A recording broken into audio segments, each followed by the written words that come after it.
I've been attached with the feeling of them waking up with you by my side.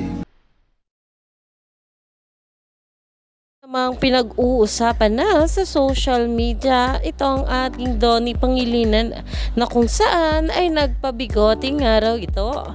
Naalam naman natin na ginagawa nga lang ito ng ating Donnie kapag LDR nga sila ng ating Bel Mariano.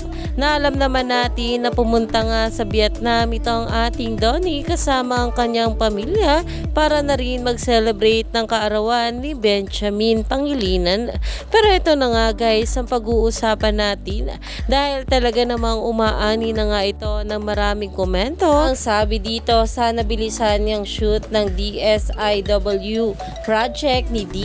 Humahaba na ang pila dahil sa pagbigote niya At talaga namang napakomento pa nga rito ng diba, humahaba na daw ang pila kasi di naman sila magjowa ni Bel at Donnie. Iyan na nga guys, na alam naman natin na sobrang low-key nga lang ng ating couple at talaga namang binisita pa nga ng ating Donnie Pangilinan ng kanyang team kahit mahaba nga ang bigote nito. Siguro ay meron nga pinaghahandaan itong ating Donnie kaya mahaba ang bigote nito na kahit nga magkasama na sila ng ating Bel Mariano. Kaya naman stay tuned lang tayo for more update kila Donnie at Bel sa mga susunod pa na ayuda dahil marami pa nga talaga tayong dapat abangan sa ating couple ngayong araw.